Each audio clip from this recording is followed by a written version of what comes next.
Now, what is your advice for these mompreneurs and the starting mompreneurs? Like, where should they start, or what should they start? Well, perfect. The first thing I wanted to share is before I give the actual advice is never compare yourself with someone else.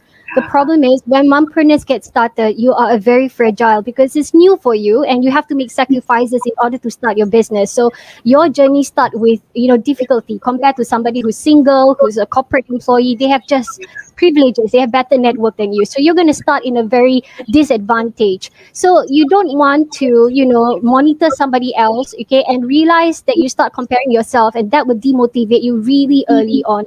So I want you to, the tip is to focus on your strength, okay, and understand your limitations.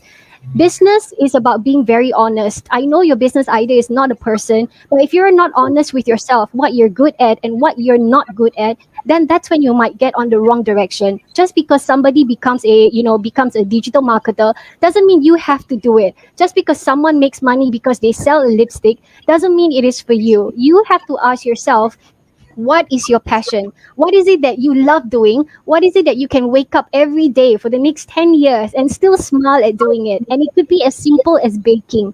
I mean, look at my story. It was making clips. Okay, who would have thought about starting a business, buying a ribbon and making hair clips and sell it? People would bake, people would probably resell a beauty product. But I started that way because I have no talent. I realized that I cannot cook, I cannot do anything. So I might as well pick up a skill, but I love art and craft. So I thought that, okay, this is something I'm going to love.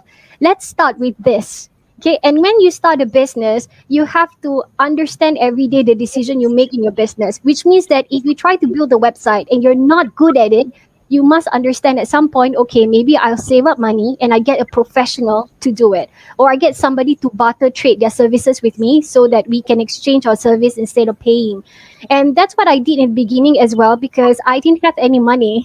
So all I did was just trade something, maybe I do a product review for someone and they do something for me, they do photography for me. Or maybe I, supply them some free goods and in exchange they build a website for me. So I learned to barter because I know if I were to do it myself, I'm not a superwoman. I just start a business. I cannot design my own social media assets. I cannot write my own books. I cannot even do my website.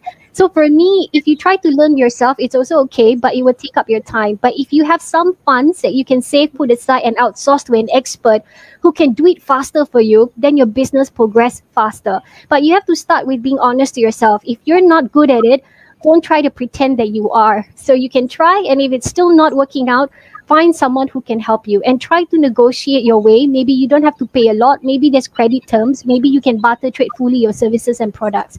So be open to collaboration because after all, that's the new currency of business. Yes, networking and collaboration. That's actually the new currency of business. And I've heard this from time and time and again that your net worth is your network. Yeah. And it's really good. I particularly love the advice that you give, that never compare your journey with someone else, because most likely what you see in social media are all the success stories, but then you look at these people and then you didn't even see them what they did prior to having those particular achievements.